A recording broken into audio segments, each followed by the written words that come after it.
Good morning. We are now live. December 13th, 2018.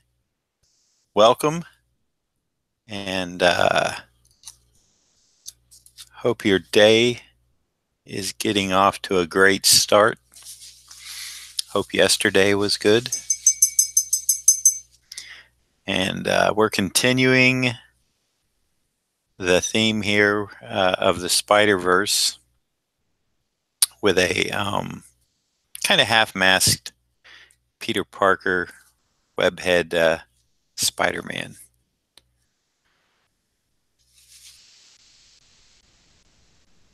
So I'm going to start putting down some ink on this. I should probably, real quick,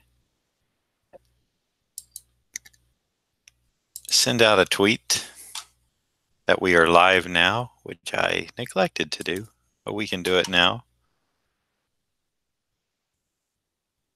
Hope you don't mind. Live now. Okay. Get rid of that and send that tweet out. If you're on Twitter, I am at John Beatty Art, and I would appreciate any retweets.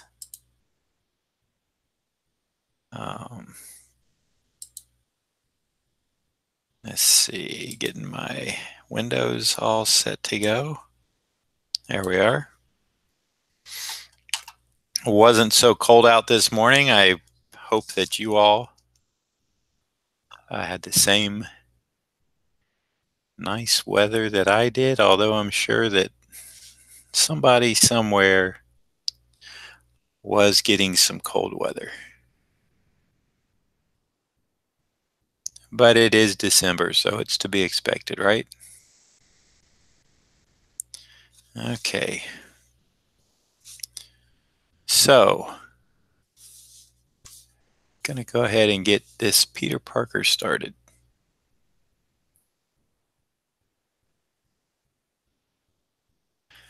The thing I find interesting about this Peter Parker is they really didn't follow the Ditko Romita look for the movie. I'm not sure why.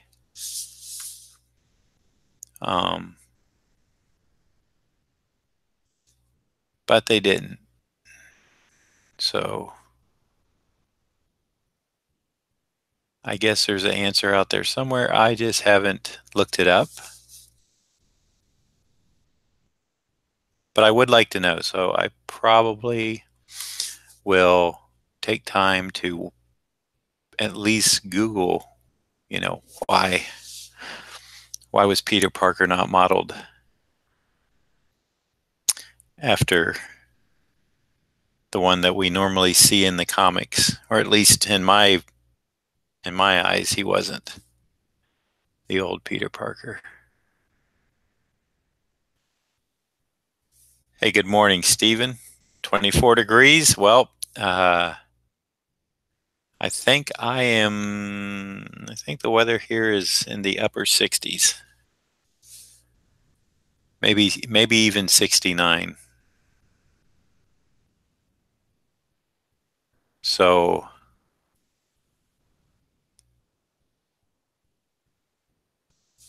I'm comfortable where I'm at, and maybe you like cold weather. I know some people do.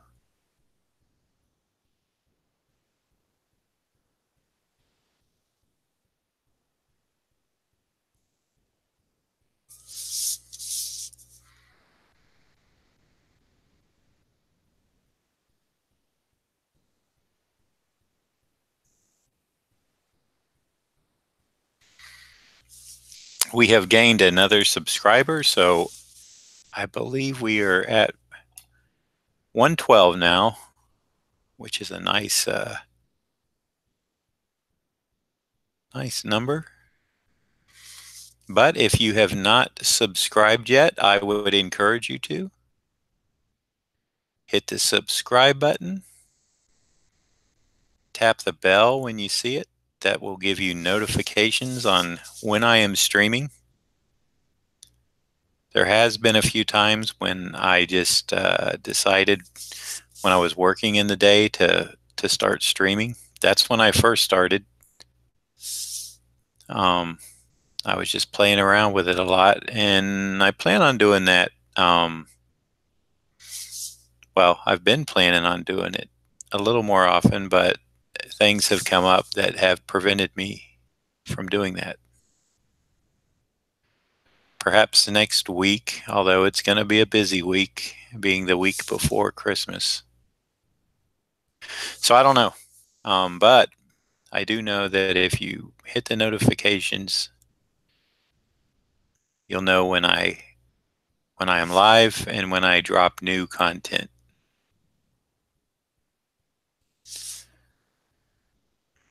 So it's a good thing. And I might add,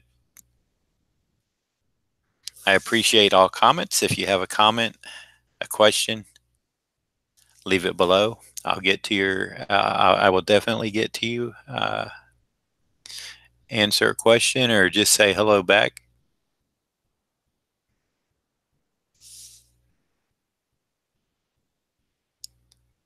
And last but not least,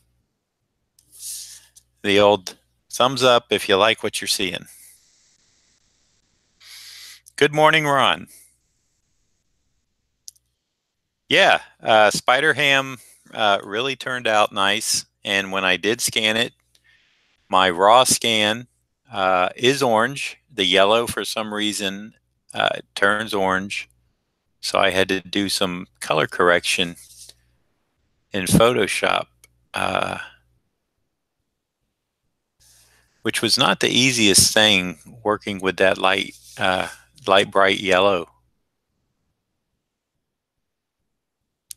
That's why I said it tends to photograph quite a lot better than it does scanning. But I did need a scan because I needed it to be a little precise on the flatness. Didn't want to angle on it.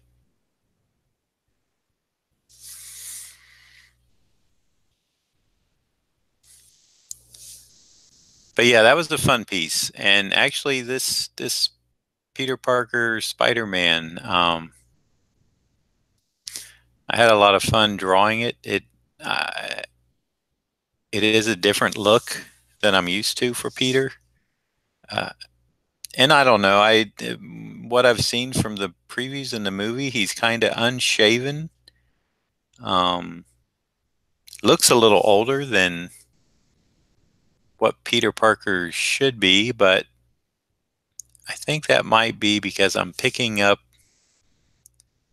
the mentorship of him in the movie. So for what it's worth, I guess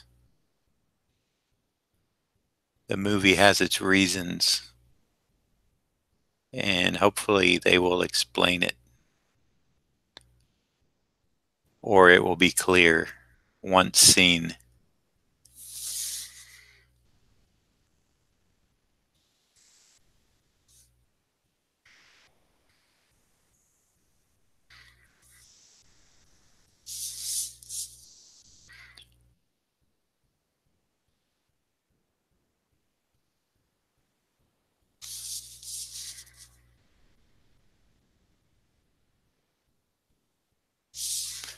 Gonna go ahead and get this eyeball in here now so that I don't have that dead looking eye.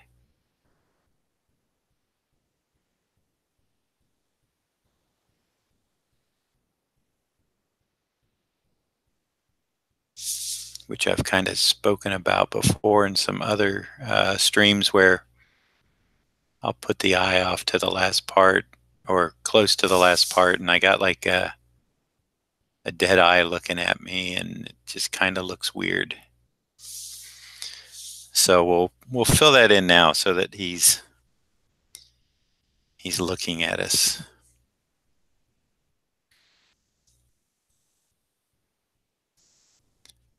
All right. Trying to look back at my reference a little bit.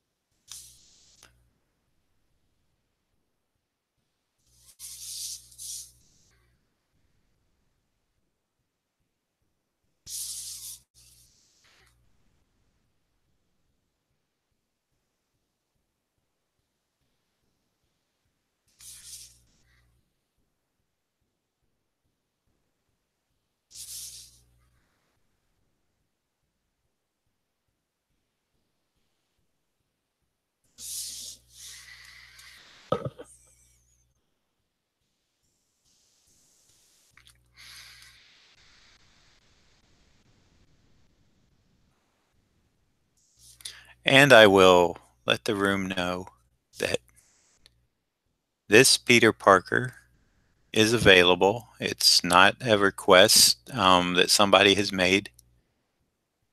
So it is available for purchase anytime during this stream as of now. If you are interested in it, the way we've been working it is if you call dibs, that means it's yours, first person. And if it goes the entire stream without moving, then generally what I do is I put it up on my site for the same price.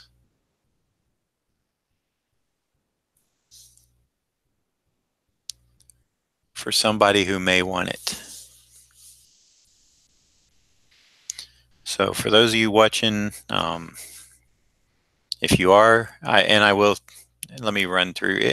I do take requests for these daily pieces. They started out as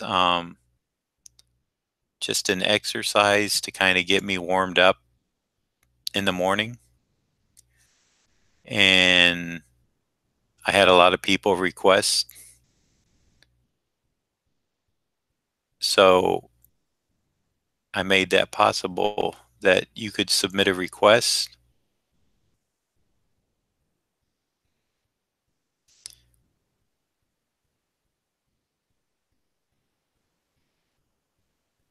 And that, you know, that I would do it. You're basically doing a small and commission type piece that you actually get to either watch live or it did run. The 9 a.m. showing does seem to get a few more people in, but here's the bad thing for me is being an early morning person, especially I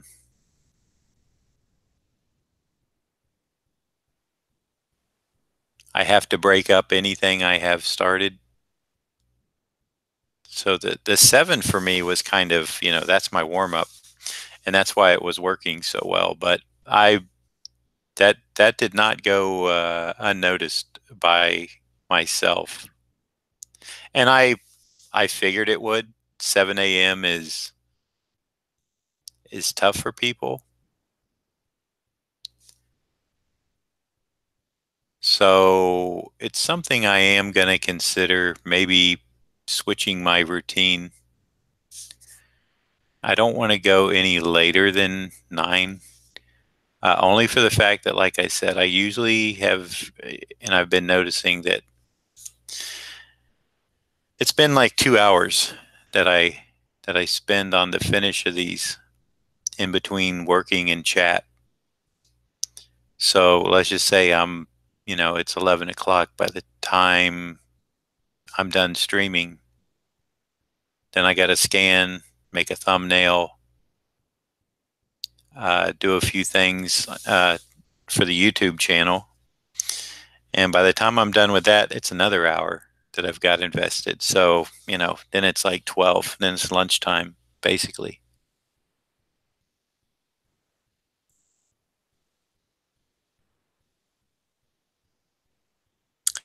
You had to struggle to catch most of the 7 a.m. run. See, because I do see we have 7 watchers, 7 people watching now, 7 viewers, which is great.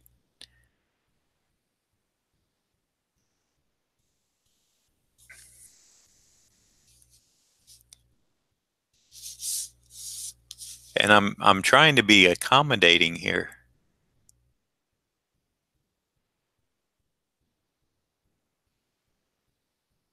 The time that'll get me the most viewers is, of course, the smart way to do this. So,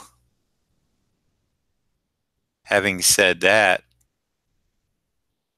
maybe I should put a poll out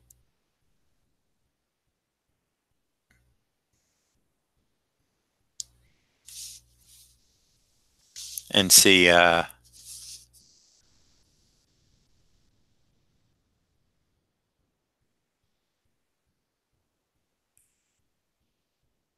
what works best.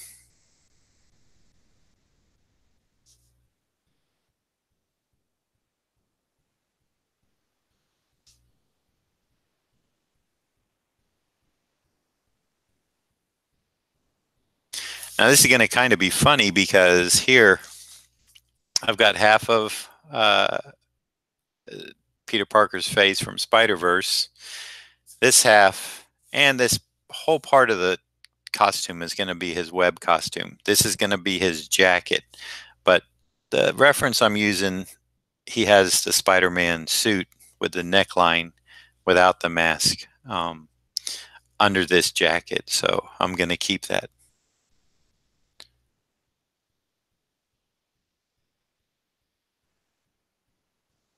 Oh, right. Okay, I got you, Ron. That's what I thought. Um,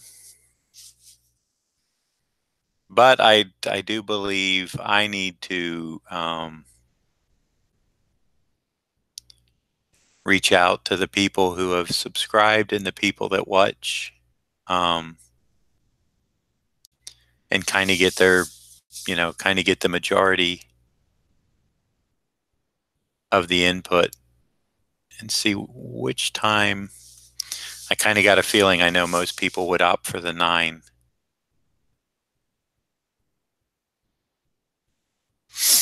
But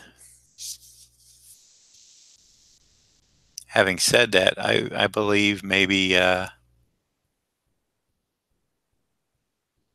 well, here's the other thing. I just thought of this.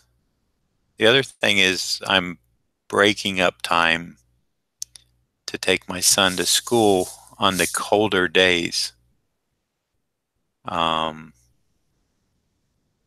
So I usually get into my office between 5 and 5:30.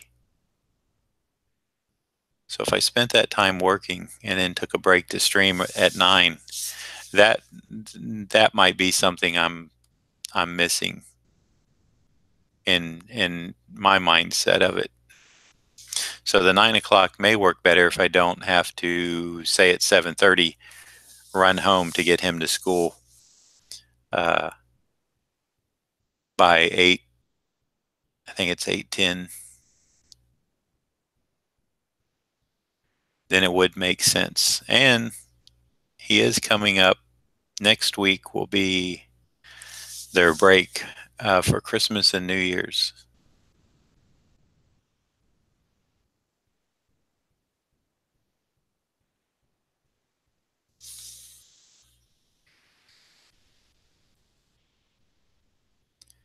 I don't know where Ryan's been. I hope he's okay. Yeah, I haven't seen him here lately either. Trying to remember when the last time. I don't think I've seen him this week at all.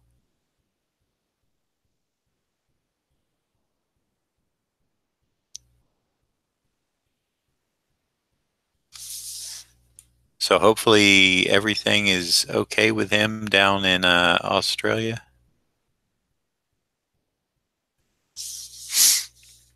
And maybe he's just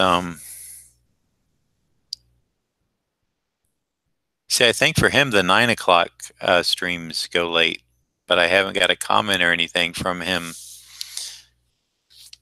which, normally he had been leaving some comments. So good question. And I thought about that, especially since he's the one that initially asked me about this Spider-Verse movie. He's the one that brought it to my attention, put it on my radar, even though I didn't really follow up on it until I started seeing it pretty much take over my social media feeds.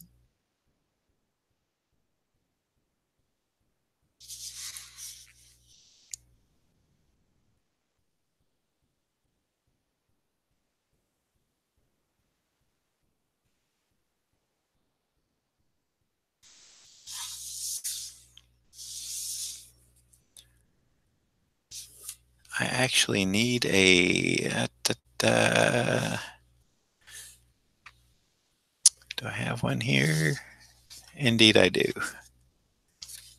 This is going to help me with... I hate covering the art, but you know what? It's going to help me. Sometimes this ink gets a little bit tacky, and it'll stick to my finger, and that's what's been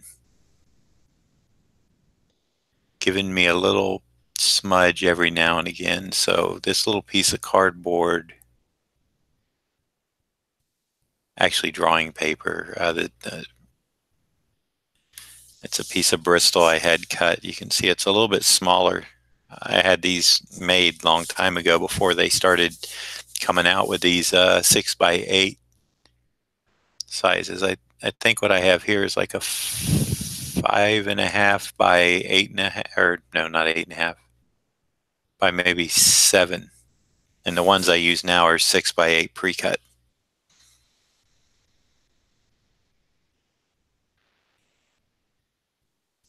Yes. Yes, Ron, that's right. You are correct, sir.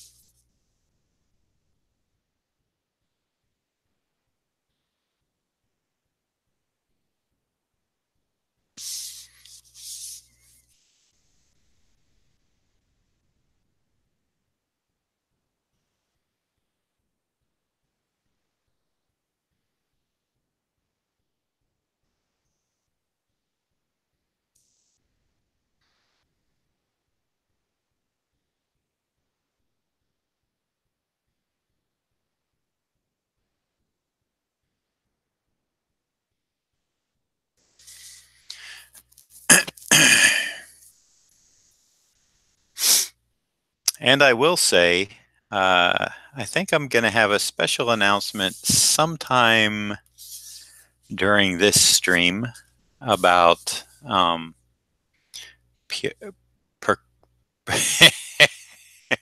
it's one of those words.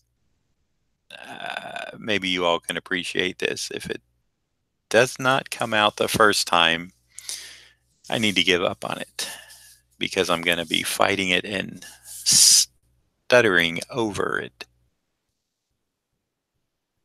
So sometime in this cast, I will make a special announcement that will not be tweeted, posted on Facebook, or otherwise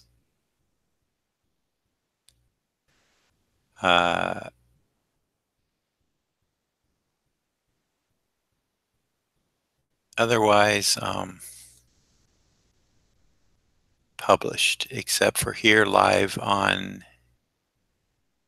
the YouTubes. So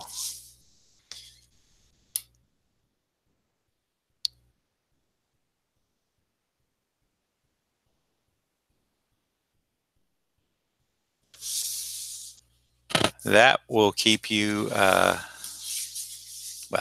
I guess it'll keep you That'll keep you watching until I make it.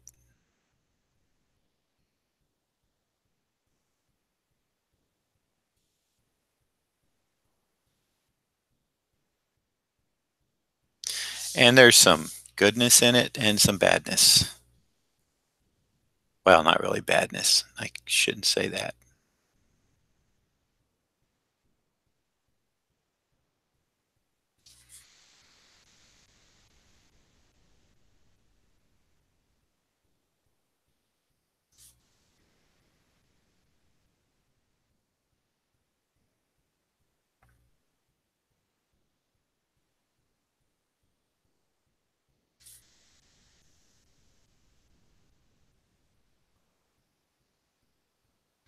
But I will say it will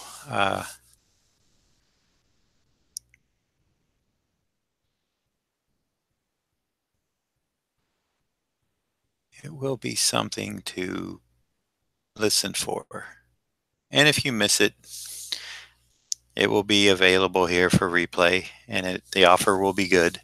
Whoop, I gave a little secret away.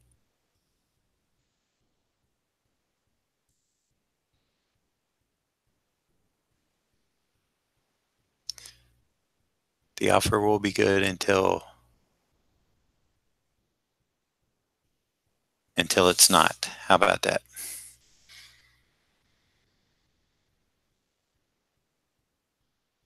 Yes, I am, Ron. I am giving up inking to become a penguin wrangler. Oh, Jacob he loves, he'll ask me about Antarctica, and I tell him, oh, I think he's asked me is that where Santa Claus lives? And I said, well, I think Santa's at the North Pole, but I think they're close to each other, Jacob.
Well, I tell you, Santa is at South Beach.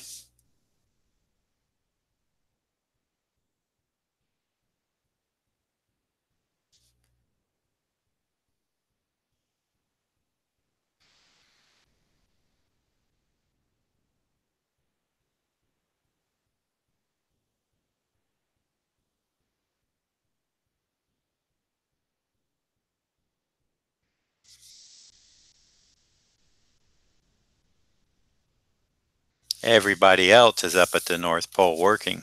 The elves, Mrs. Claus, reindeer got to stay where I think it's a little cool.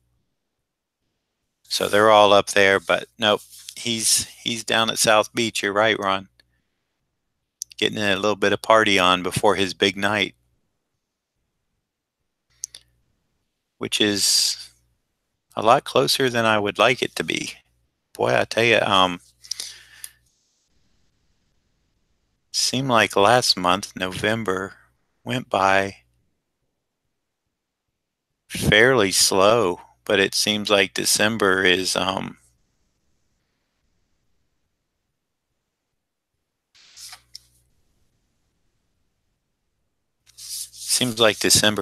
moving at a little more rapid pace than I would have liked.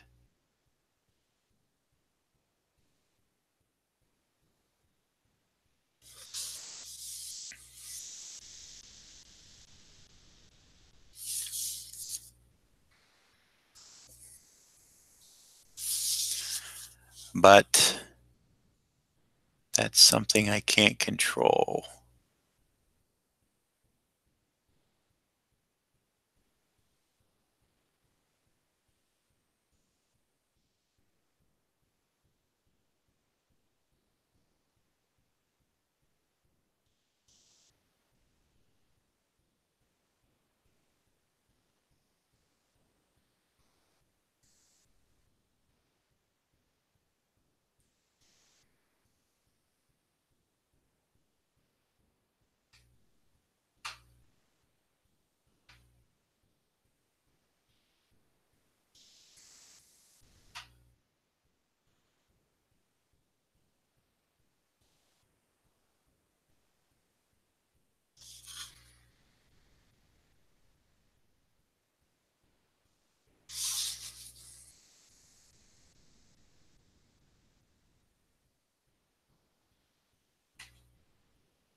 Good morning, Dr. Kaz. How are you today, sir?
That's what Jacob says, Ron. Jacob's been making his Christmas list since last Christmas.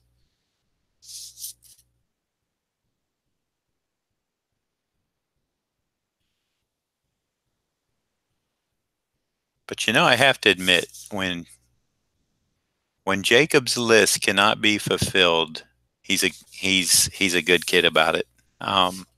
In fact, you know what? I'm gonna brag a little bit on my kid. I think that's what all parents do. But I'm gonna relay a story that happened probably when Jacob was about 2.5, going on 3. Yes, it does. For those of you not reading the chat, Ron says, and he's referring to my son Jacob. He says, uh, his Christmas list starts day 26ish of December, of course, and Ron is exactly right. Actually, it might start around midday of the 25th too. Maybe I'll get that next year. Now he was actually asking me if he had been a good boy this year, and I told him, well, yeah, I mean, yes and no.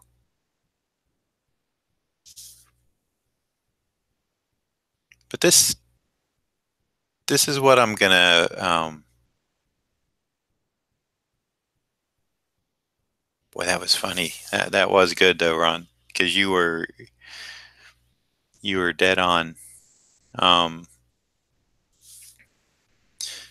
this is what I was gonna kind of brag on my son about, because it really it really impressed me. I mean, really, for a kid his age. So bear with me, everybody, as I tell a brief yarn about little Jacob. Um, I had purchased for him a Game Boy. Uh, Not a fancy one. It was like $80. I mean, it's still an investment. Nothing to sneeze at, but it wasn't, the 3D one or the whatever. I don't, those things can get expensive. A handheld one so that he could take it in the car with him where he could play games.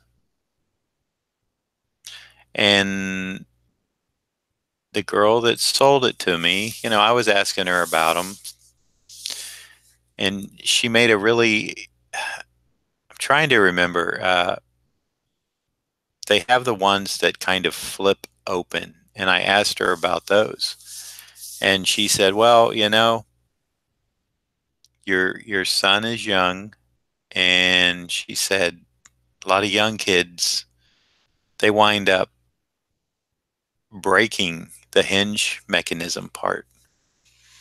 And I could relate to that. I'm like, yeah, I kind of see what you're saying. It's not that they're built terrible. It's just kids have a way of breaking stuff fairly easy. So, she kind of let me in on that, and she said, so I would suggest you get I don't know, it's just like a normal Game Boy um, that he could take with him, and it's kind of always open, so to speak. It just lays flat, so there's no moving parts for that for that incident to happen. And hey, I'm appreciative when a salesperson will not try to oversell you, because she pretty much probably knew she could have sold me the flip out one had she pushed it, like, oh, that this is the one you want, whatever. don't mess with that one, whatever, whatever, whatever, you know. But she didn't. So wound up getting Jacob just a regular Game Boy, no frills, something he could take with him because he had been playing our Wii, which the Switch was not out yet, and I knew they were getting rid of the Wiis. Our our Wii was basically the one I bought for my wife because she played games. I never really played games, so I really didn't know anything about these these new gizmos for kids and adults. So I'm going in kind of dark, so to speak, into the whole realm of gaming. So let's see how long I can draw this story out while I'm concentrating on inking and telling this story. Sorry, people. Uh, anyway, so the Wii was, you know, I'd even talked to her. I said, well, you know, what about the Wii? And she told me the Switch was coming out and they were going to quit manufacturing all new games for the Wii. They were phasing it out. So, and that's why we were looking at the mobile game thing because the Switch was coming out, but it was going to be a while before it was out. And, you know, Jacob kept wanting me to buy a Wii, and I had to explain to him, Jacob, it's old technology. In 6 months, it's, you know, it's total history. We have one, it barely works. It's not reading the disc correctly. It'd be a waste of money. Now that's hard for a kid to understand, especially when he'd been playing the Wii and nobody else had. He and my wife were playing Super Mario Brothers, which I still think I haven't played that many games, but I love that game. So we get the handheld device, and he has it for maybe over the weekend. So I'm going to pick up some groceries, and I asked Jacob would he like to go. And he said yeah, and he's sitting there of course playing his Game Boy. And I said, well, Jacob, I said, you know, you might want to leave that home. And he said, no, I want to take it with me. And I said, well, what if you drop it and it breaks? I said, you know, you got to consider that. He's like, no, I'm not going to drop it. And I'm kind of like, okay, he's been responsible, so I'll kind of let him do it. And I was like, well, I'll let him carry it in the car, and when we get to Walmart, then I'll take it. So he can't take it in the store. Kids are very resourceful, and they sometimes can pose a question that, or just the way they say something, you believe them, or at least for me and my son,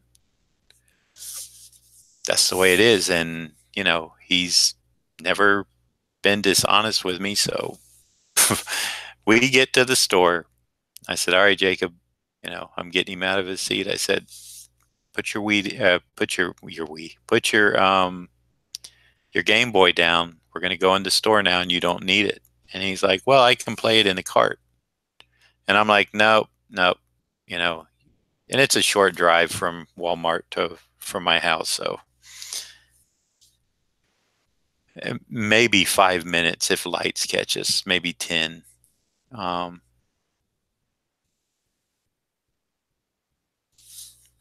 so I give in and say, okay, you can take it in. you are going to be in a cart, but you got to heed my warning and be careful,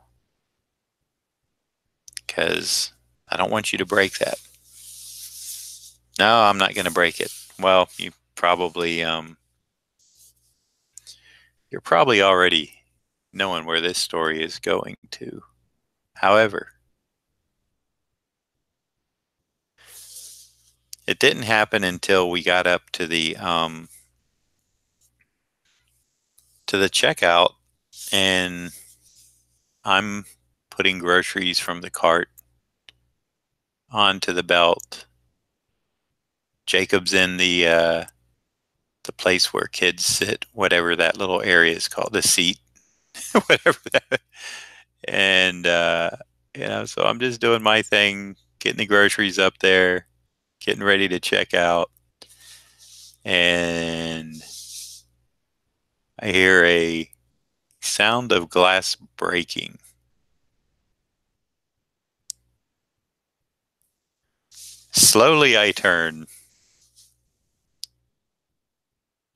and I look at the kid's seat, and Jacob's looking at me.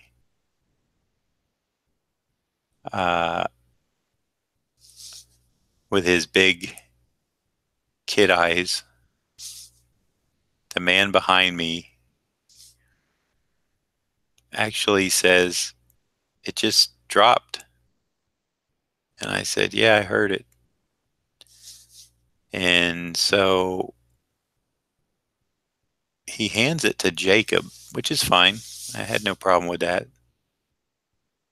And I could still hear it. So I thought, wow, maybe, maybe just the plastic cracked somewhere or something. Maybe it wasn't. But on further inspection, the glass had cracked, like inside. There's like 2 things of glass in these deals, I found out. So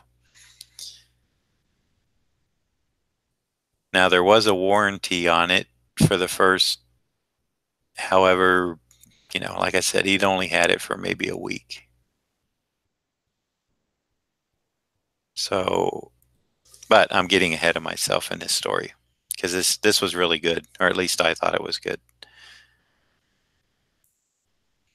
Um,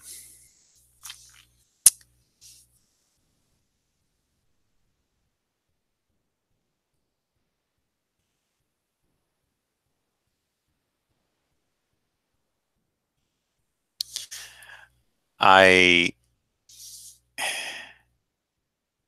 Before I can say anything to Jacob, he says, "I think it's okay, Daddy." And I said, "I'm not sure, Jacob." I said, "I can hear it, but," I said, "the picture is off." I said, and I didn't really see the cracked glass on the inside yet. So I said, let me turn it off and turn it back on. I mean, I was just trying to get my groceries checked out, and his I guess here's what I was proud of. His immediate reaction was not to start crying and complaining and screaming that he needed another one.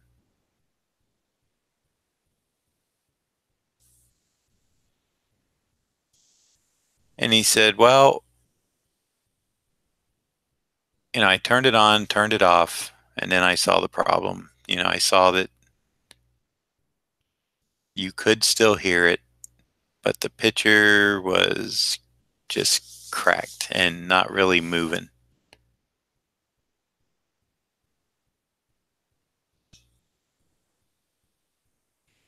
So I guess to make a long story short, Jacob really sucked it up. He took responsibility for it rather, not to it. And he said, "I'm sorry, Daddy. You were right." And he said, "But maybe I can still play it like this." And I said, I don't know, Jacob. It looks like it's not going to work. And he said, well, I'm going to try. So we kind of messed around with it, and nothing I could figure out to help it.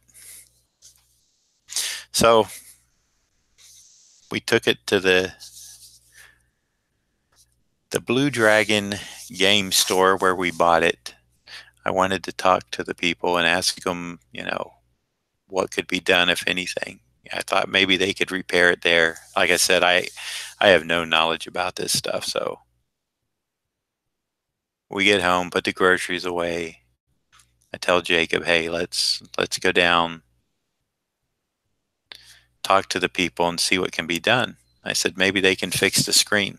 Maybe they got a replacement. I don't know. And all this time, he's being very mature about, and I told him, I said, well, Jacob, I said, I told you it could happen, right? And he said, yes, Daddy, I know that. And he said something, something around the line, the way of, it's my fault. I should have listened to you. And man, that's what a father wants to hear. So like I said, no crying, no making a big to do about it. He kind of took the responsibility of, it's cracked, it's his fault. And, he's just going along with me. We're trying to figure out what, if anything, can fix it. So we get to the store. I've got the receipt. And the girl that sold it to me the night before is there working. And she basically tells me, yes, there is a warranty on these. And I'm like, great. How can you fix it? Or what do I need to do to fix it? And she said, well, she said, she gave me a number. She said, call Nintendo, and, they're able to replace that glass. They can do it. You just have to send it to them. And I said, well, is there a charge for it? And she said, yeah, I think there is a nominal charge. Nominal being the key word here. I didn't know. She didn't know. So anyway, I get home, call up Nintendo, tell them what happened, and they say, oh yeah, we can definitely fix those. It needs a replacement screen. You have to mail it to us, and then we'll charge you to whatever the shipping is back. You pay that too, yada yada yada. And basically, as you probably have guessed by now, the long and short of it is that by the time you replace the broken screen, you could just buy another one. So I told Jacob, I said, well, it's broke, Jacob, and it's too expensive to fix. I said, it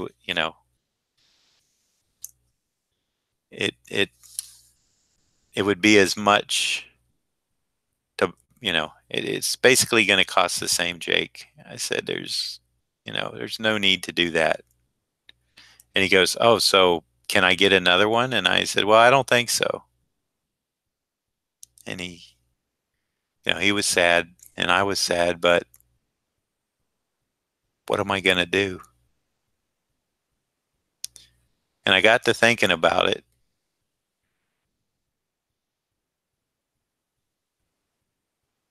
And I kind of just was grateful that even though it broke, all the other stuff that happened to it, the calls, the time that we'd spent on it, he was upbeat about it. He never once felt entitled to get another one. He was just, he would have been happy if that one could have been fixed, which it could have been, but it would have been the same amount of money, and it would have taken probably over a month to get it back, if I remember correctly, for them to repair it and send it back. So that night, a lot of stuff was going through my head, and I was thinking how well he handled it. I thought it was very mature for a kid that was maybe getting close to 3. This was about 6 months before the Nintendo Switches come out. So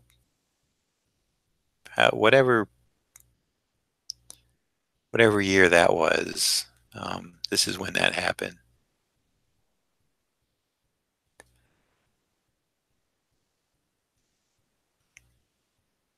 So I actually wound up, of course,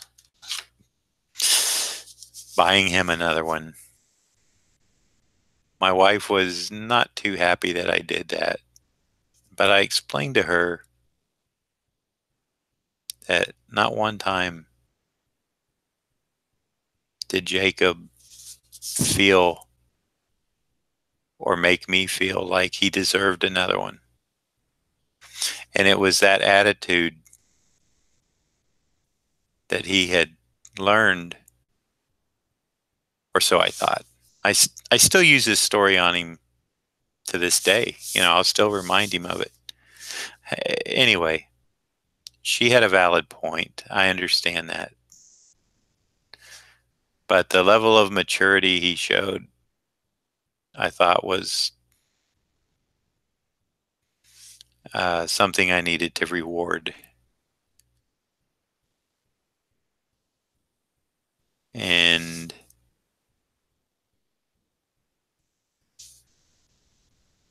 I don't know if it was the right thing to do or the wrong thing to do, but I really, like I said, hearing the little guy take full responsibility for, not listening to his dad, and I didn't harp on it, and I still don't. I just use it occasionally when he wants to do something, and I remind him, I would say, Jacob, remember your Game Boy when Daddy suggested it might not be the best idea? And he's like, yeah. And I said, well, you know the outcome of that story. What happened to your first Game Boy? And he's like, yeah.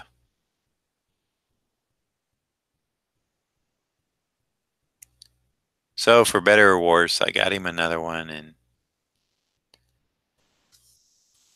he still has it. That one hasn't gotten broke. So there you go. I was proud of my kid for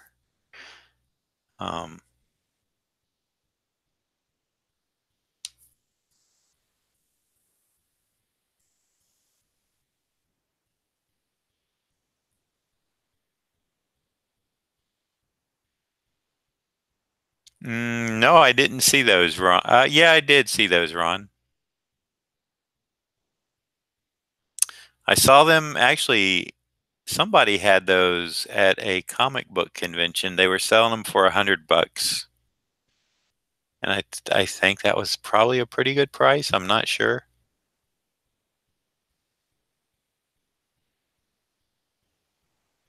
And yeah, Jacob did handle it like a boss. Like I said, that's where he got me. I mean, he, he really came across. Uh, I let him. It was my fault when I said you can't take it.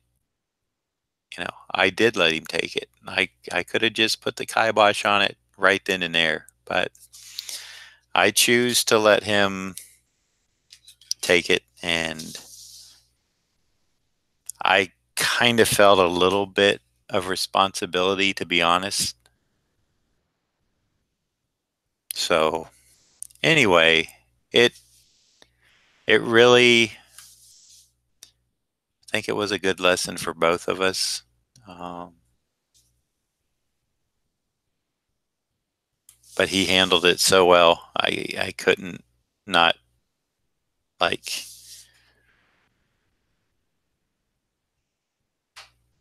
get him one. And so like I said, the next day I was getting a second one.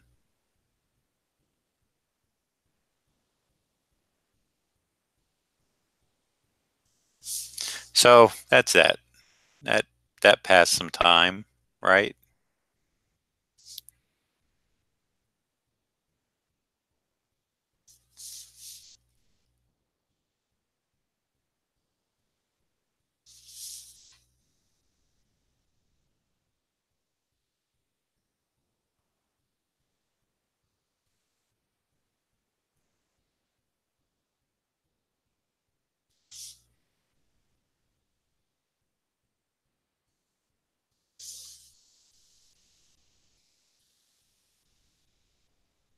Oh, they do retail at 60. Okay, well, I didn't know that. Like I said, somebody had them at a show. They were selling them for 100 and 100 even. So yeah, I guess they were getting a bit of a markup. I think they had about three. I looked at them, but like I said, I I wouldn't be playing it. And Jacob was more into the newer games at this time. I don't know if he'd appreciate 8-bit, although he got into Minecraft for a long while, and now he's into that Roblox, which is basically,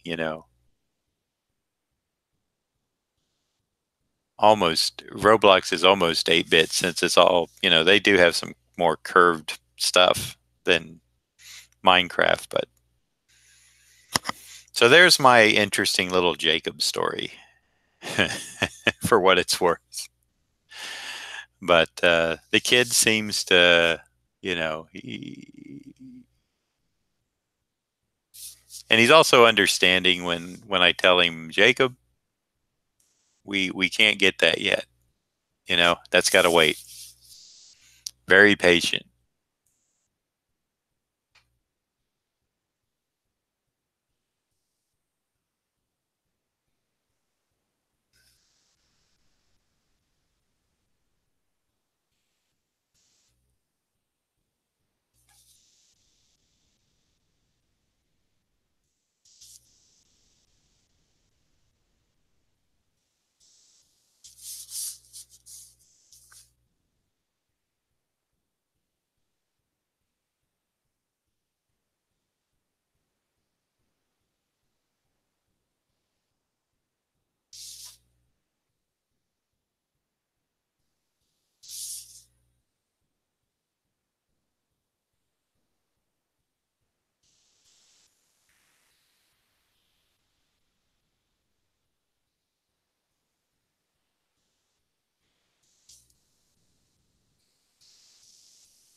I also noticed it's interesting on my reference the way they have this webbing done on Spider-Man. It actually stops around the spider. It doesn't go through, which I thought was pretty cool. Um, because that's something always when you're drawing him. Now, I don't really know what they're doing on the sides, so I'm just kind of going around it. But,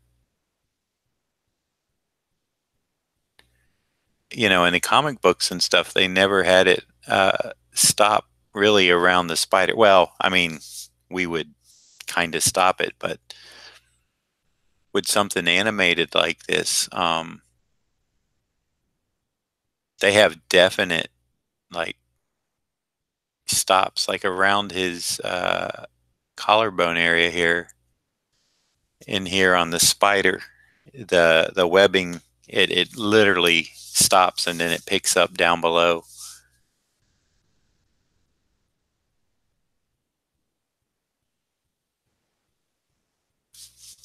So kind of cool.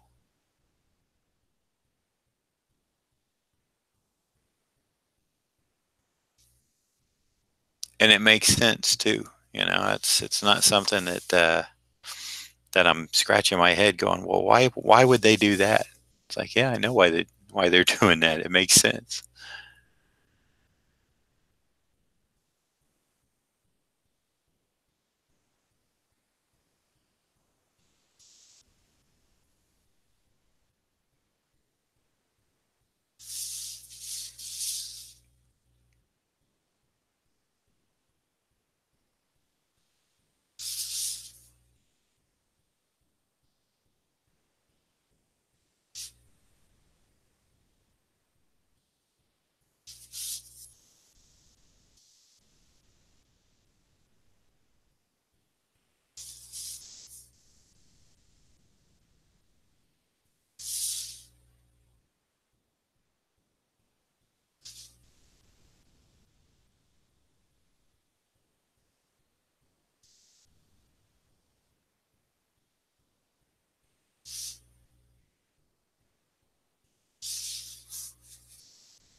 Hey, G, good morning. How are you today, sir? And are you still frosty up there? I'm sure you probably are. That's going to be my guess.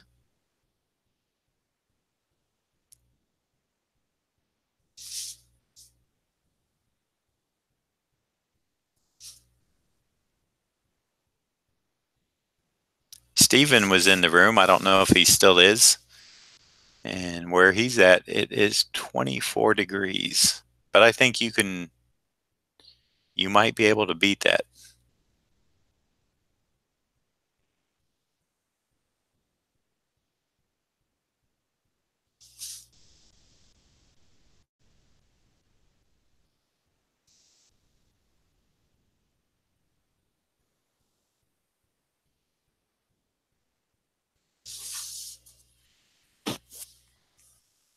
29 high? Oh, hey, then you're doing great.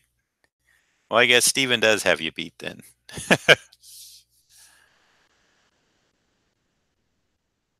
He's doing 24 the last time he chimed in, so.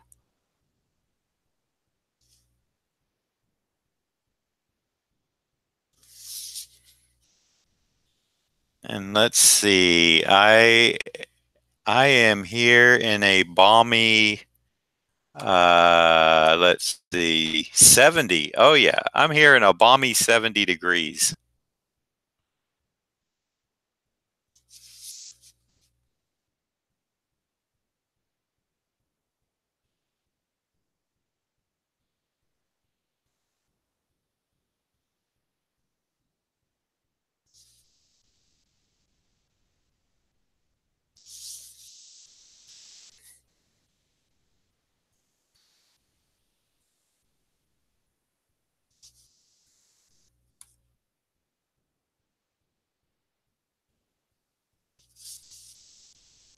But we are supposed to have rain today around 2 or 3, starting at 2 or 3 and then continuing for a couple of hours.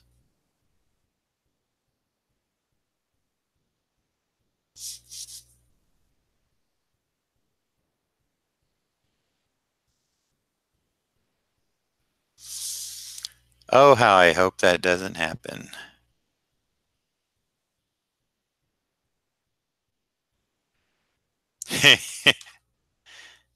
That's preseason is there? Well, our minor league team here starts in April, I think.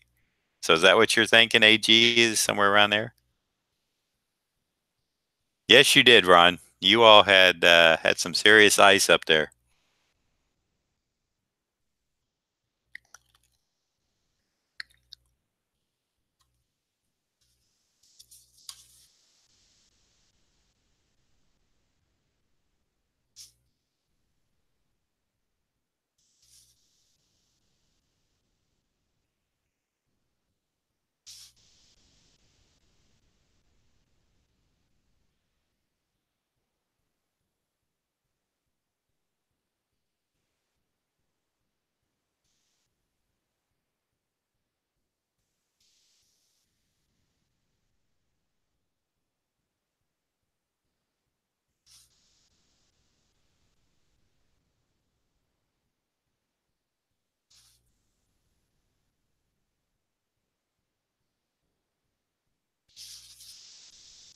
Oh, that's right. This is going to be black.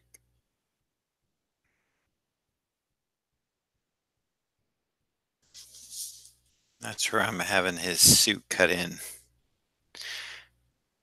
Okay. And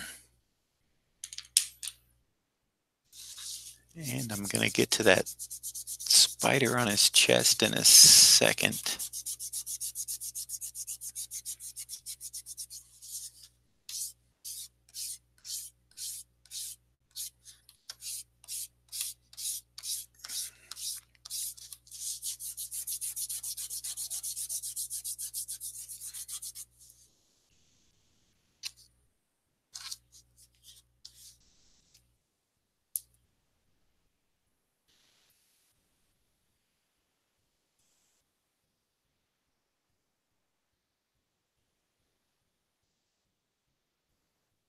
Sounds right, AG. All right.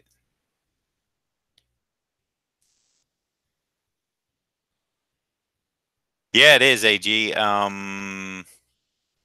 It looks really spectacular. I think we're going to see it on Saturday instead of Friday. Although it does open today. But it is a school night. And so I think it's going to be Saturday. Ron, if I can do anything this weekend, it's going to be Sunday. So I will definitely get in touch with you and let you know about that.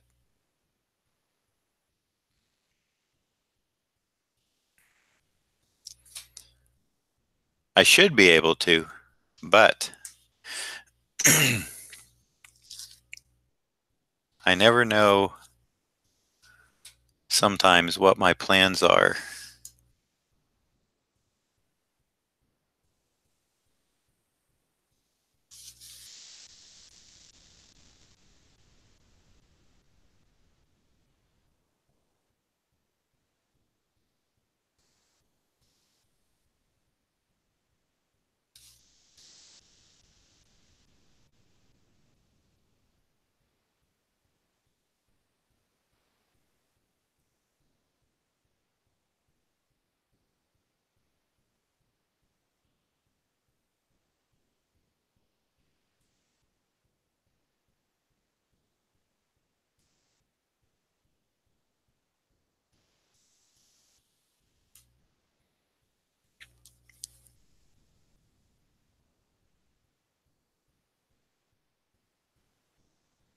But you definitely have the weekend off, Ron. You have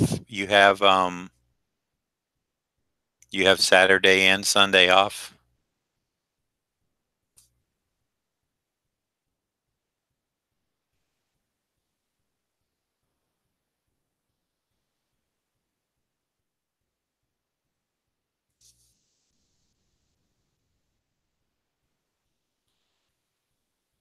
Okay, that's good to know. So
Yeah, the jacket is actually fun. I like doing stuff like that. Some people don't, but I like it. You know, for me, it's a nice change.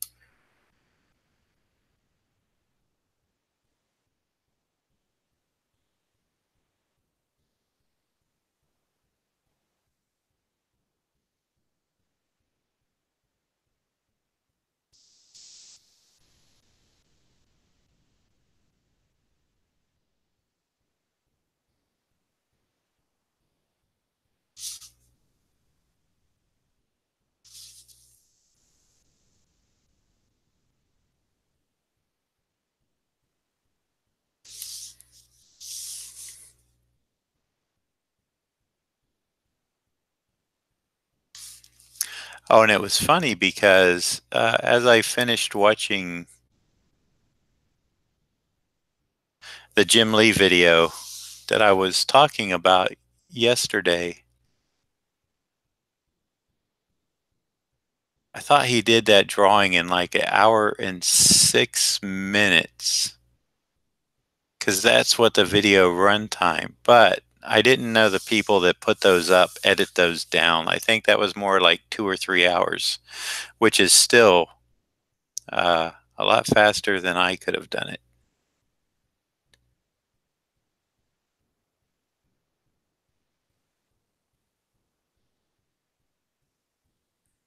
But I did notice some edits in as I watched it further along. Still very interesting, very informative. And I had forgotten, but I do remember now that he had mentioned, um, you know, had it not been like him feeling he was doing a drawing exercise and kind of like a teaching thing, you know, if he was doing it just as a project for himself or for a publisher or something, he would, and I agree with him on this, he would be tempted to trace the reference off loosely to get everything established and then go in and make his stylistic things. So very informative. I bookmarked that one to uh, keep as a good learning video.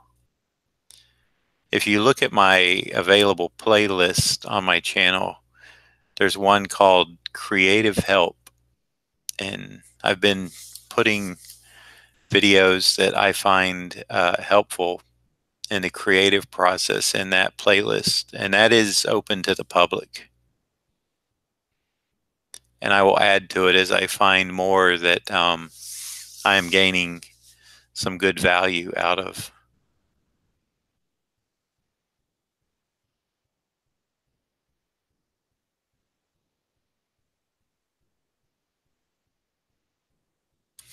So if anybody there wants to give it a look and see what type of content I feel is something I want to, I'm going to say bookmark, but I guess making a playlist is uh, the better term.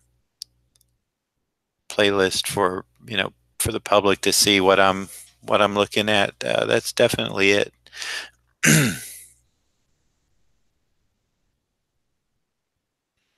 Definitely the one to look at.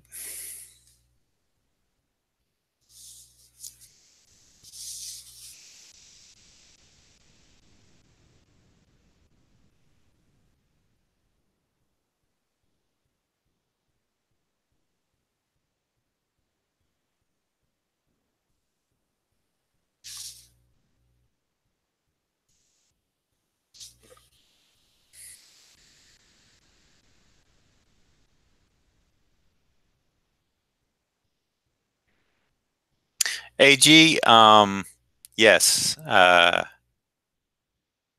did use quite a bit of Zipatone. Ed had actually indicated for some of the zip, if not all of it. And in the first issue, this was the zipatone that I absolutely loved.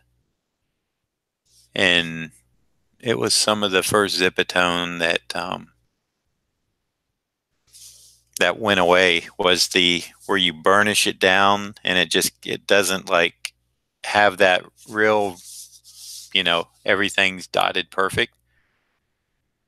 It's just kind of wherever you rub on the sheet transfers down onto your artwork. It's almost kind of like a splatter thing, because you never quite know when you're going to miss a spot, when you're going to hit a spot. So it's got that random feel to it, which I thought worked really good in the snow scenes.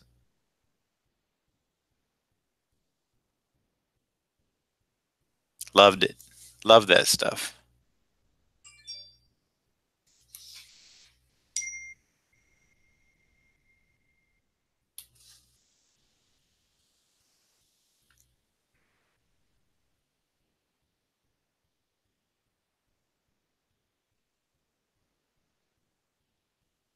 Yeah, I found that out, Ron, but I would, like I said, when I first saw it yesterday, and I only was in it about 15 or 16 minutes before I started my stream here, I was like, man, he did that whole Vader in like an hour and 6 minutes. But he does do the inking fairly quick.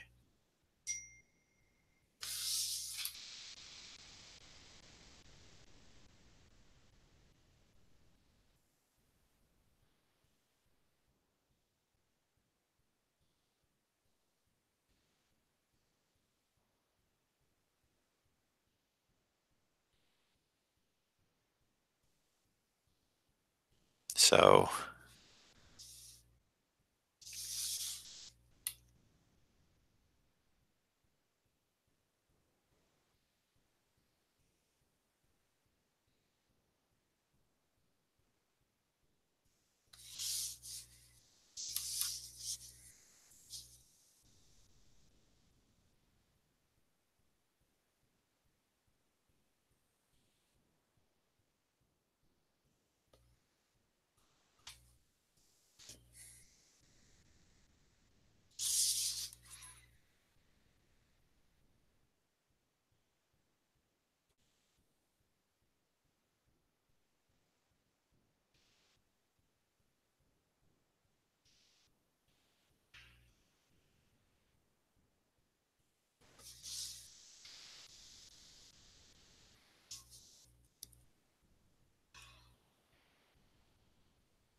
but I really don't like the interface of Twitch. Oh, it just drives me crazy, because when I decided I would do streaming, I looked at Twitch, and it's too distracting. There's too much stuff going on. The interfaces are way too busy. I think they draw more attention. Well, somewhat. They can draw more attention away from the person doing the stream. And I know that people can also put their own stuff up there and even draw more attention away from the video screen.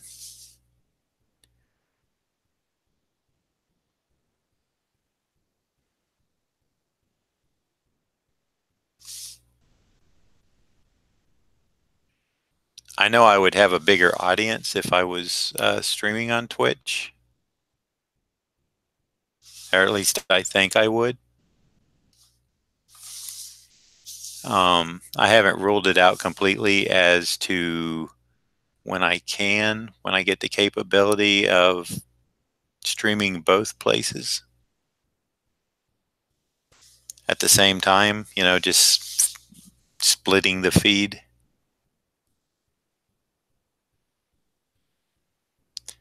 But what that would mean is two audiences, and trying to juggle questions. And I think I'd rather just concentrate on one, to tell the truth.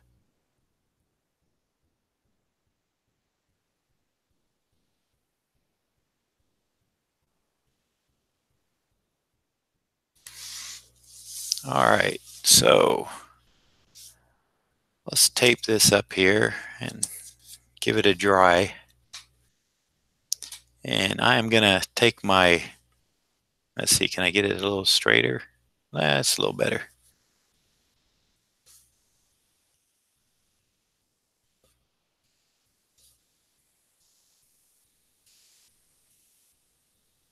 Yeah, it was a giveaway. Or at least there was something about $10 or so. Oh wait, what am I doing? I forgot to fill in the black area that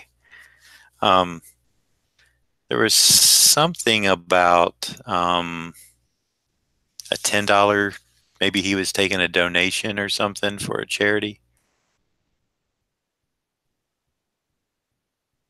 But I could have swore in the chat I saw something about, you know, it's worth a try for $10.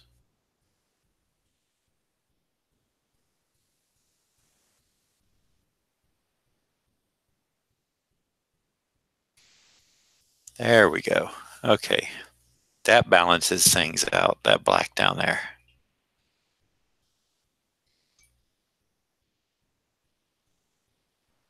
Ah, is that what it was, Ron? Okay.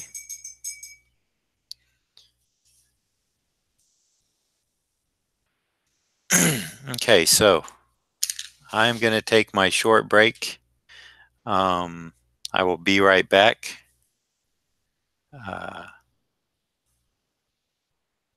Thank you, AG. Ron said the same thing. Everybody's a fan of the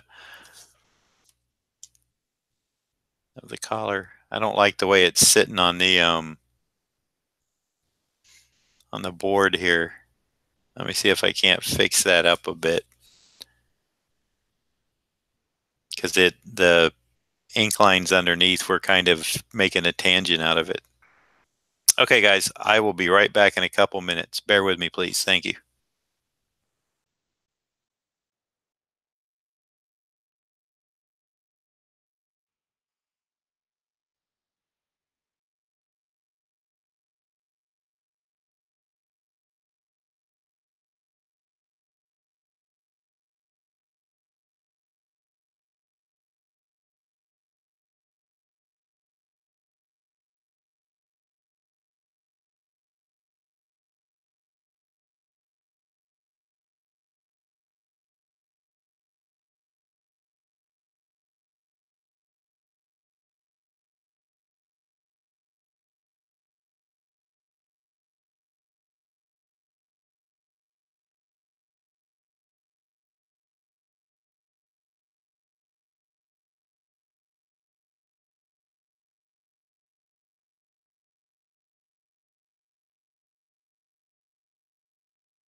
All right.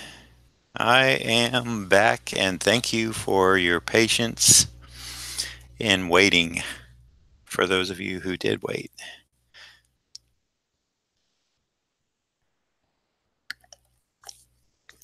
Okay, so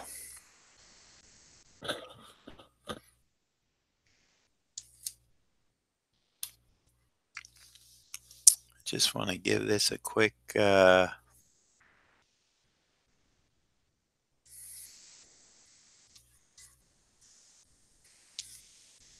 all right, that's good.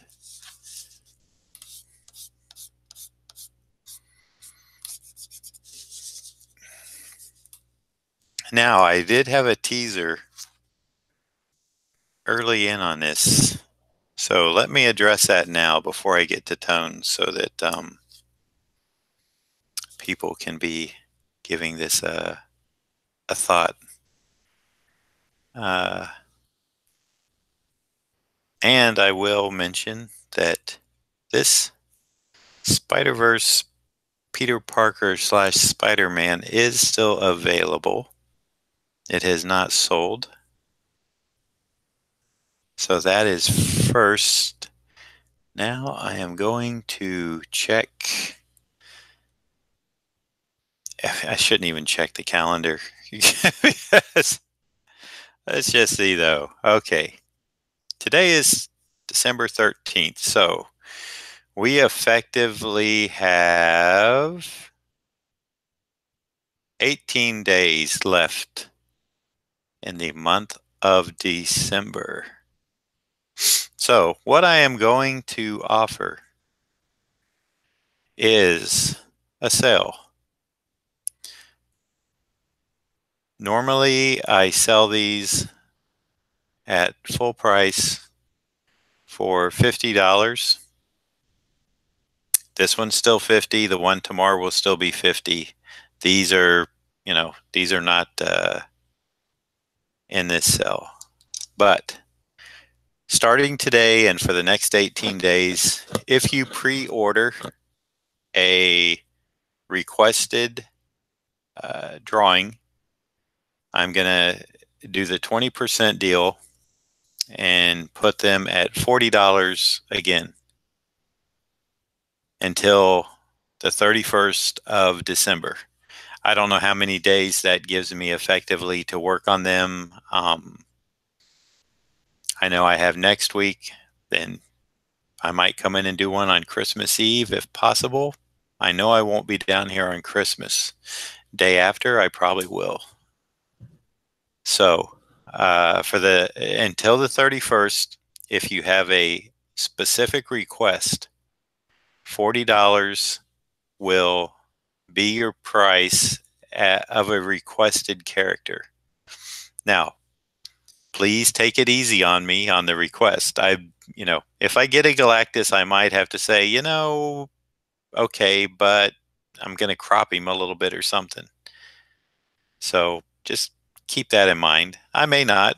We'll see how it goes. And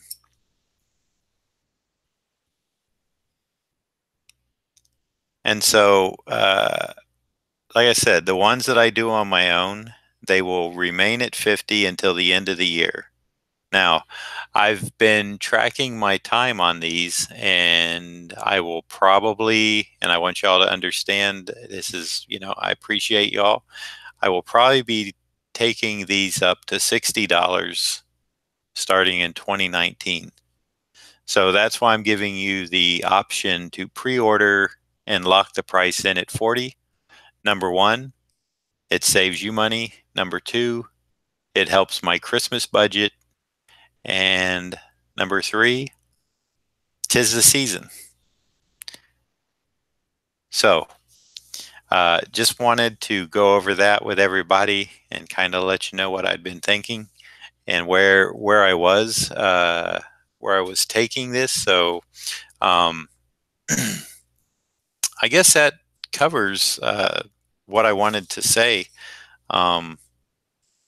So there is, there's really not a rush to get in on it because it will go to the 31st. However, if I get, filled up with spots for some reason that I feel like, okay, maybe I can't handle that many, then I might have to um, adjust a bit, and I hope you understand that. So that's that.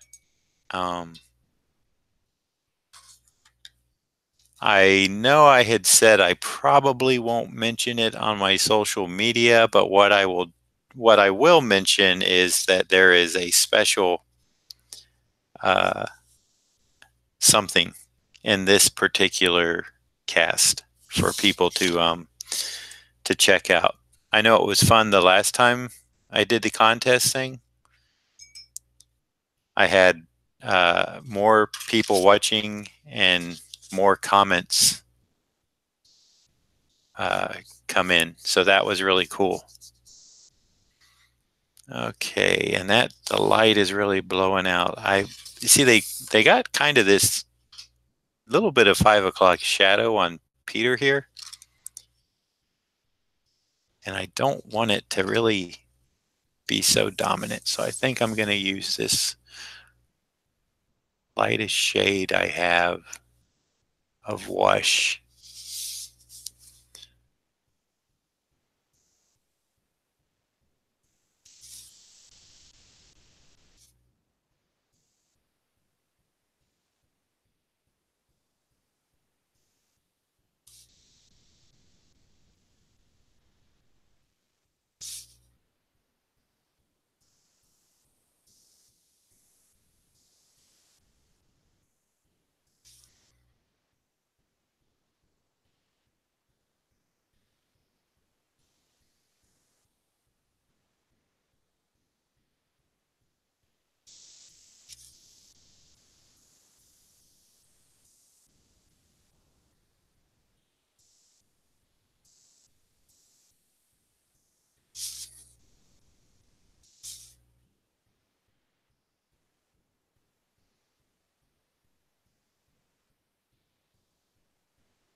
And the $60 price into the new year is not to scare anybody off or do anything.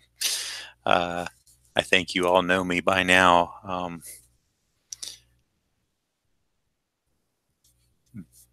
That's why I said maybe badness or something. It's just like I said, I've been kind of measuring my time on these, and I am investing over 3 hours in the last ones, and so that comes out to like $20 an hour, which is a little lower than I would. Well, no, at 50, it's less than that. So at 60, it's still not even going to be 20 bucks an hour, because the setup time for the stream and the thumbnails after and any kind of production work like that goes into this too. So I just want to be able to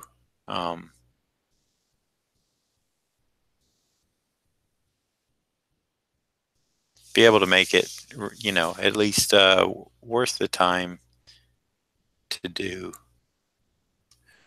And regardless, I will still be chugging along. So we'll still be doing this. But I just figure if there were some people that had not pulled the trigger yet that were thinking about it, I should let them know beforehand, and then also give the Christmas discount until the end of the year.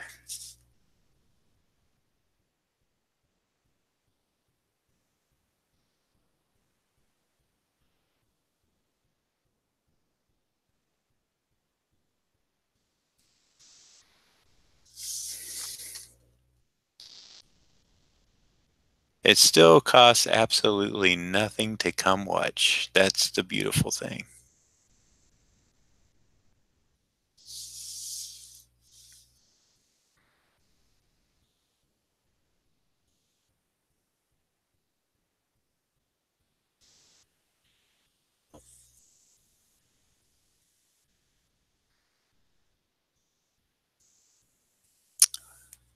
Thanks, AG, and thank you, Ron, for understanding. Yeah, if I do something like this at a convention, um, and at a convention it's without the tones. I charge $100 for. Usually, a lot of collectors will have a book, and they'll want to remark. Now, a little remark on a printed book is I charge 60 for that. But that's a different thing. It's very on a printed book. You don't. I mean, you just have to go in with a marker and hope for the best, which I do. But a lot of times, collectors come up with the sketch covers, and maybe they're getting a collection of. Well, I'll just take Spider-Man heads, and maybe they'll want me to do Venom or something, and my charge for that is $100.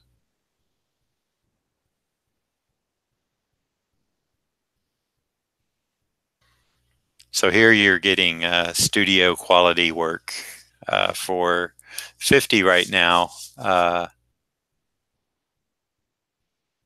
on these just called dibs 50. Like I said, this one and the one I do tomorrow will be 50.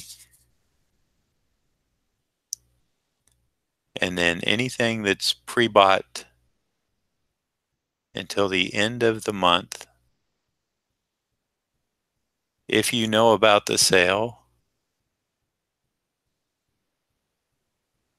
will be 40. And you're welcome to buy more than one.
Truthfully, I never expected to be putting this much work into these when I first started. It just uh, kind of developed, so, which is fine. I never really expected to do ink wash. It's just that first Batman that I did, for some reason, I don't know. I just did it, and it just seemed to, from there, it seemed to be popular enough with everyone that I continued it.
Let's see.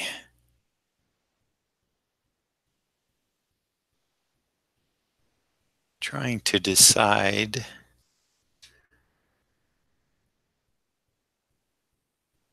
Think I need to go. Jacket he's wearing in the reference is like an olive drab. So I believe it can go a little bit darker.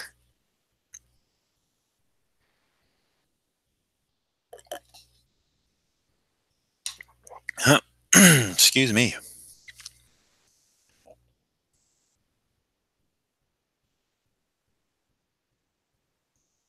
Maybe something like this.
I just realized I need to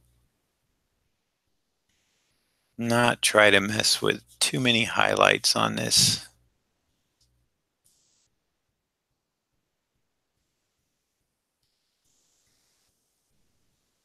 Just let the tone handle it with my inking.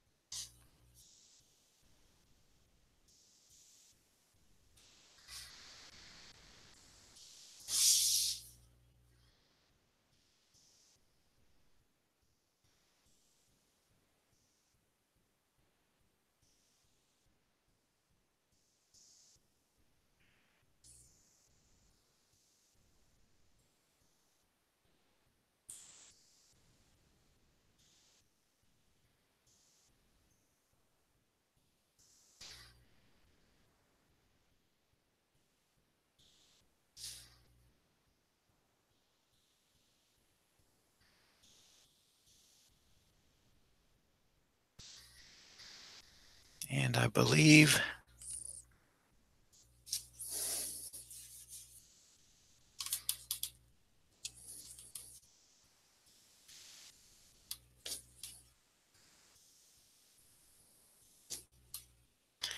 since it does seem to be a military jacket he's wearing, a weathered looking military jacket.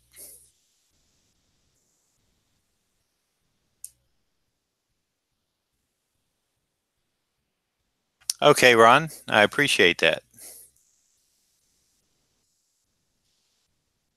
And they're going to be all different variations of Iron Man, right? or bucket heads. I kid.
Yeah, War Machine. I did him. I did him at the Tampa show on a sketch cover. War Machine and Hulkbuster. Just headshots though, but still a lot going on there with those guys. Ooh, I like this texture I'm getting here. In fact, no, I'm going to do that different. I got it.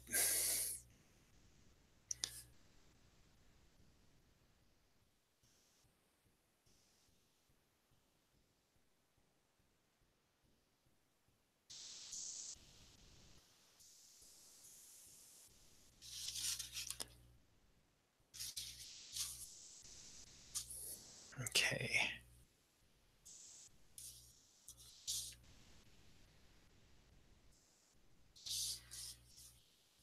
Need to tape this up because I need a lighter wash. Da, da, da.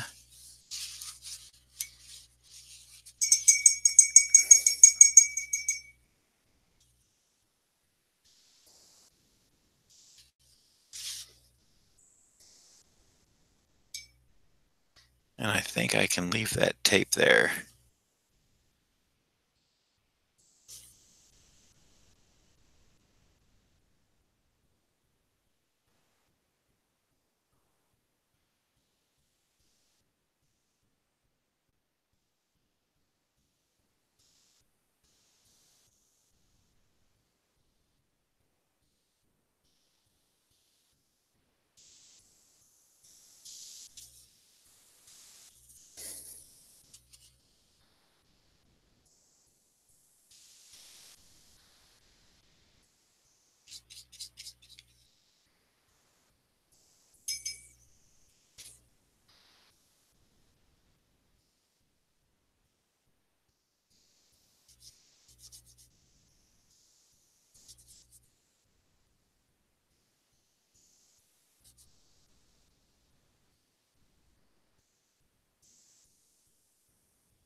A little wet on wet.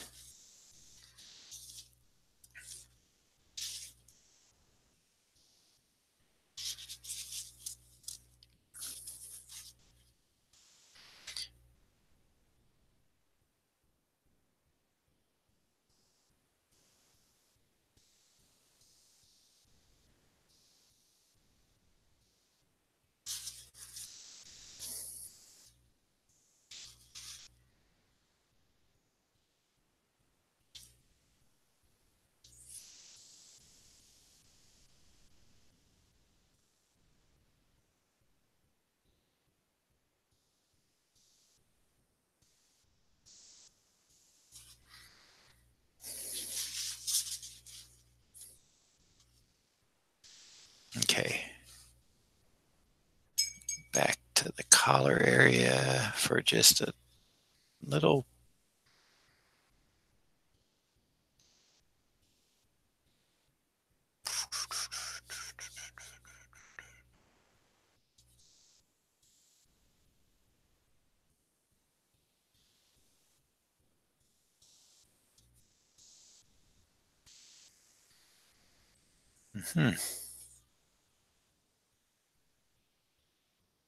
All right, and we have 8 people watching now. I want to say welcome to the new people in the room. If you're interested in a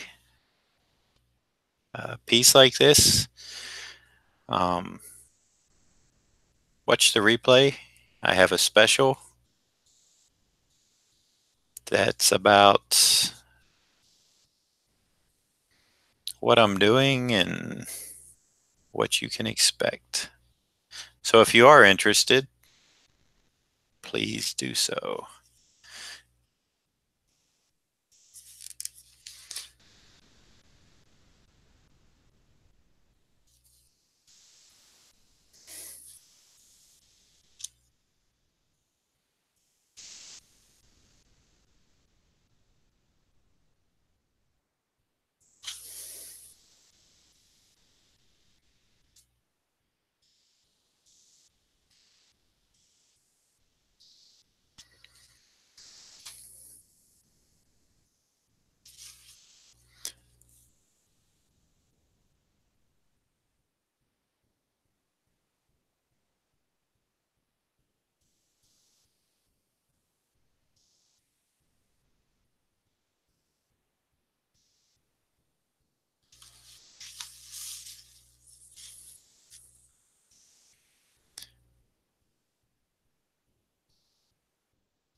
That's more the shade I'm looking for Peter's hair.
Let that dry. Probably hit it with a little bit of white highlight.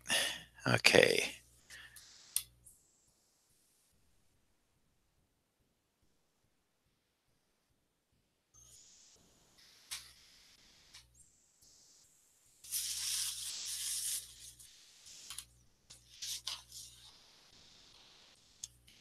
This blue tape I use is specifically, well, actually you can use it for your house, of course, too, but a lot of people use it to tape watercolor paper down. So it's a very low tack, and that's why I use it. And that's why you'll notice it does not stay sticky very long. Of course, I've been using that for a few days now, so that's also why it's really losing its tackiness.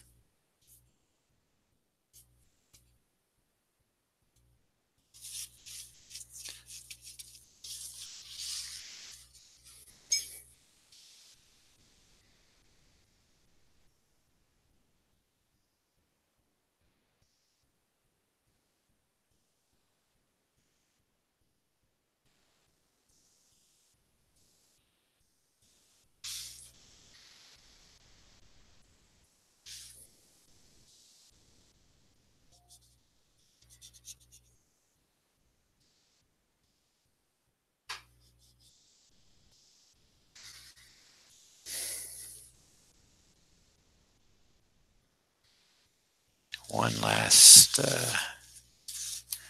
blot. Okay. I still don't like this part on the jacket.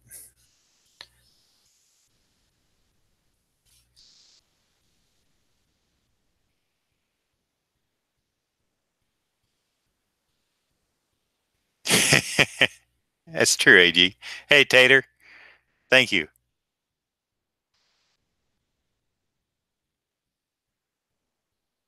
Thank you, Dr. Kaz.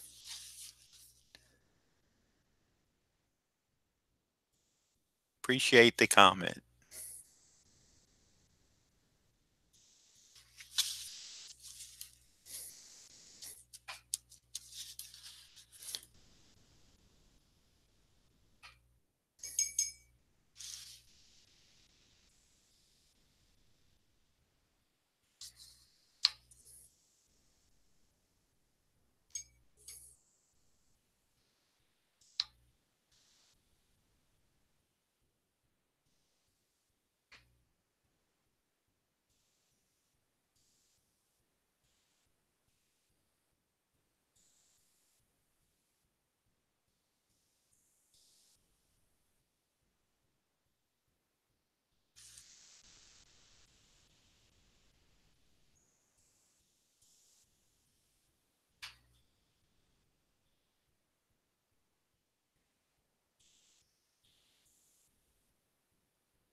All right.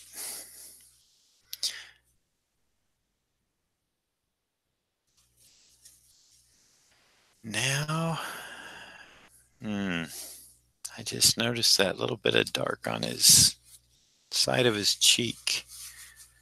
I am going to see if I can pull that up with some water or blend it in.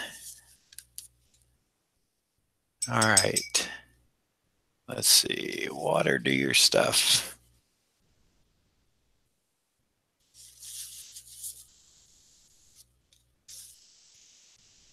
Well, it appears to be lighter. Come on.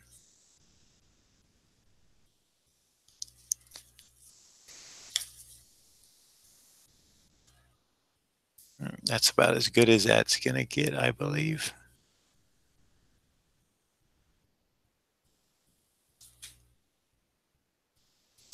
Well, that's what makes it art. Okay, so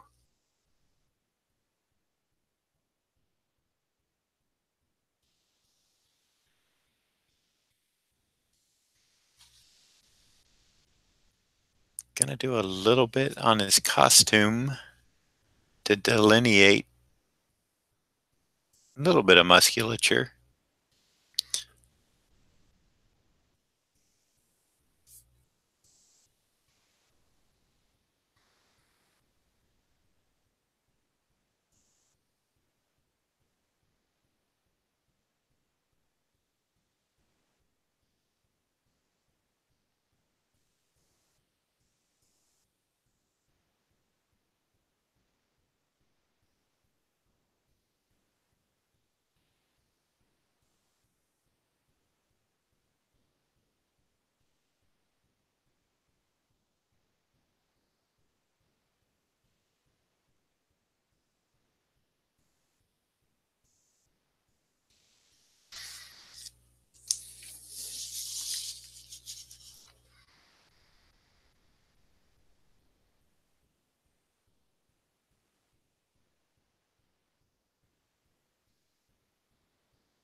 That should be about enough, I think.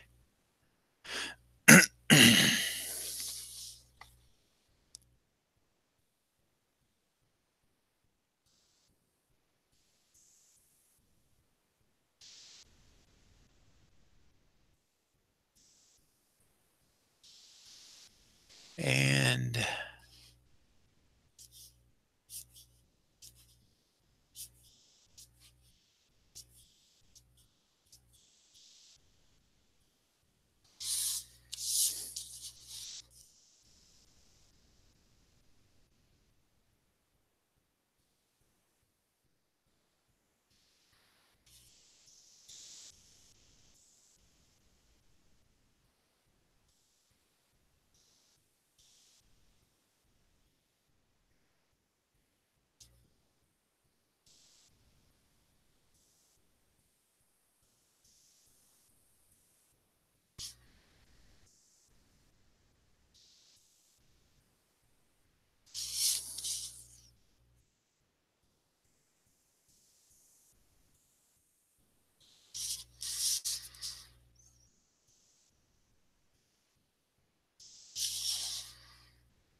Mm-hmm.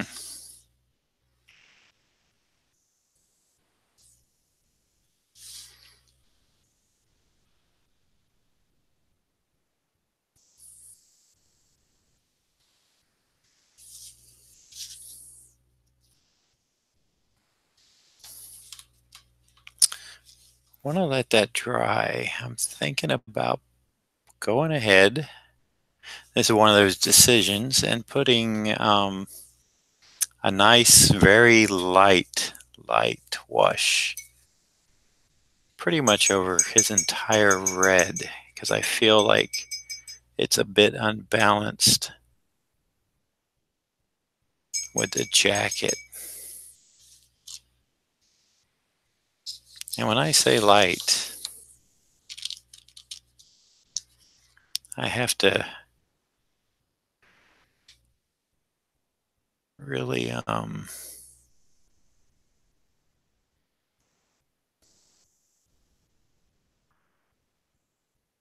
I'm mixing some up now, so let's see what I come up with here.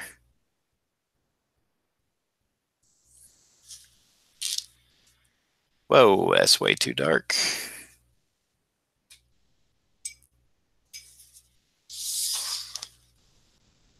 That's too dark. I want just enough to really tone the paper.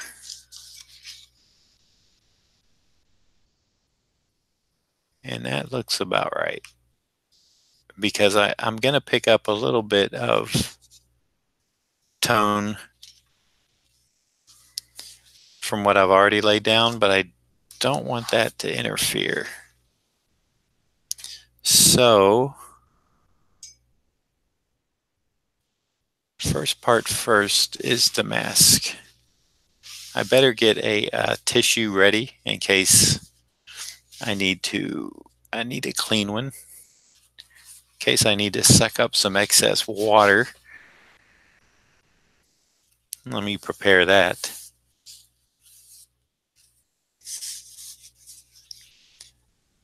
And then get ready to go in.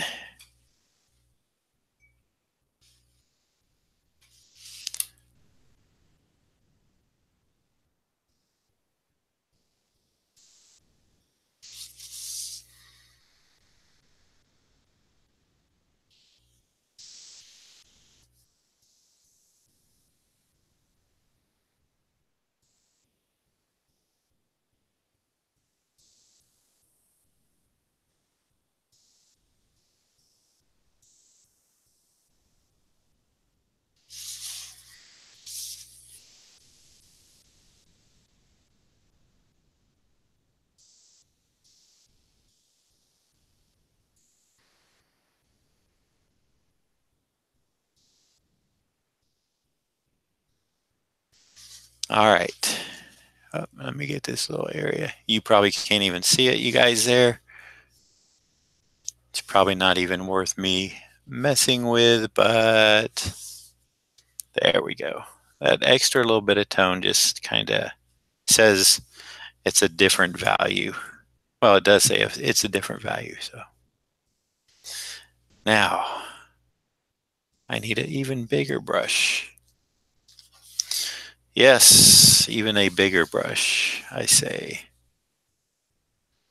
I think I'll use my flat brush. That should do the trick. Yeah, it does show, Ron. It's just enough.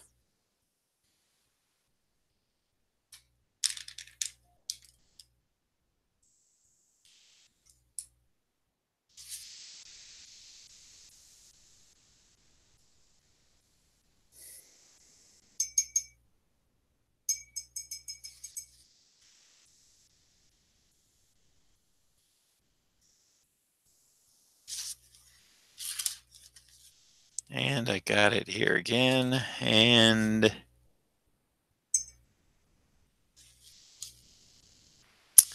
let's see.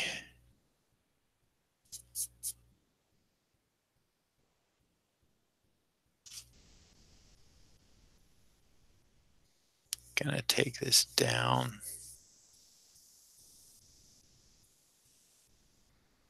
This is my safest way of working on this.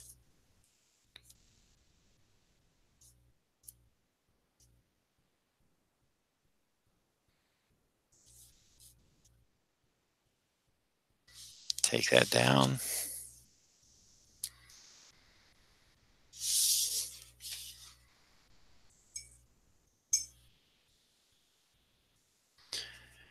And then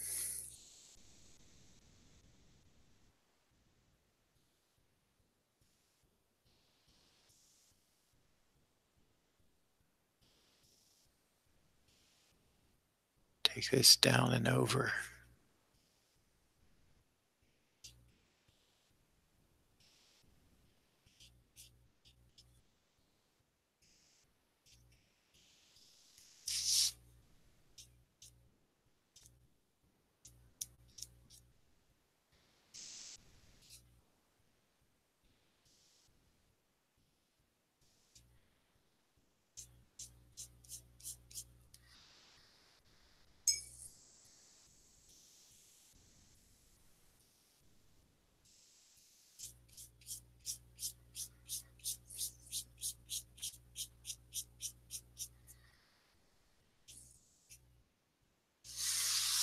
Okay.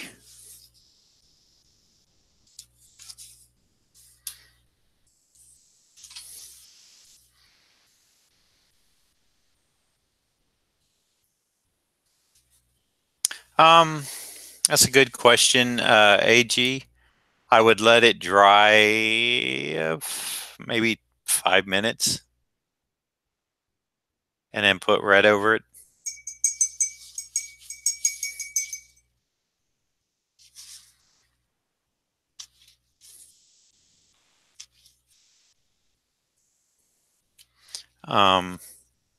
Personally, I like to let it fully dry, but sometimes you don't have that time. But it's a little damp right now, and when you're working with watercolor, you can work wet on wet, so it's no real big deal to do it. Would you like to see me do that?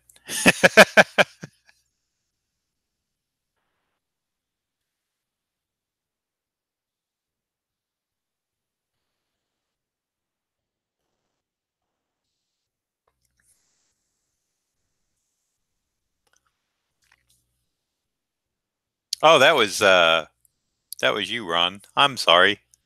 I'm looking at AG's name above and answering Ron's question. Yeah, just a little bit of time. The last thing I'm going to do before calling it a day is a few of these.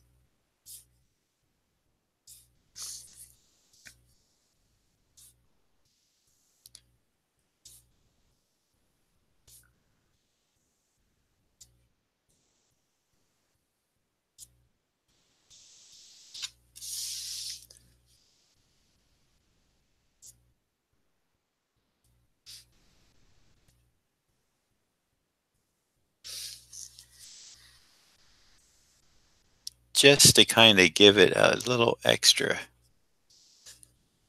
spider tingle or something.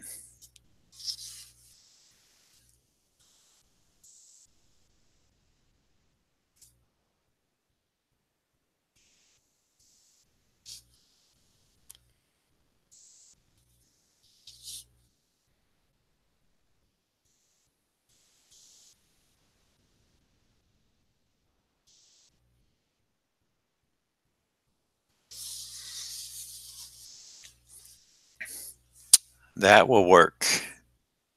Wow, that kind of brightened it up, didn't it?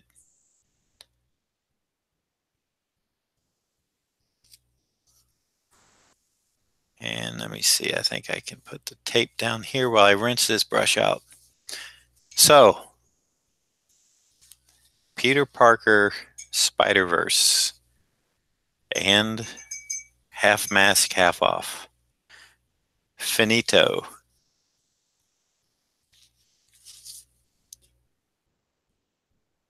This is still available if anybody is interested. If not, I will hold on to it, maybe put it on the shop later today. Although I do have some errands to run. Got to get some stuff for the house. So my first manner of business today is to get that out of the way before lunchtime. And remember the special that I have going on, everybody. Thank you, AG. Appreciate that. I want to thank everybody for showing up today. And tomorrow we end the week with a Miles Morales Spider-Man. So that should be fairly cool. I've never done him either. Gonna take the tape off of this and just hold it. So for those of you who maybe are new or just wandered in, maybe you saw it on social media or tweet or something, I am John Beatty, and yep, the special that was announced somewhere in this stream. I will make an announcement that there is a special offer in this stream, but I ask that nobody put a time mark on it in the comments. That way people will have to watch. But as I was saying, if you're a new viewer, if this is something you're watching not live but on a replay, and you like what you see, please subscribe. Ring the bell. That will get you notifications. You can also give it a thumbs up if you like what you see and would like to continue seeing it, and leave a comment down below. Ask me a question. Say hi. Let me know what you thought of today's live cast, even if you're watching it on the recorded replay. I appreciate it all. I appreciate all of you. Thank you for sharing your time and day with me. And until tomorrow, everybody, have a great, safe day. And we're going to finish out the week with a Miles Morales. And I guess that's it. That's all I've got to say, except I have got to go do some errands because it is 11:25 and I got to run. Take care, everyone. I appreciate it. See you next time.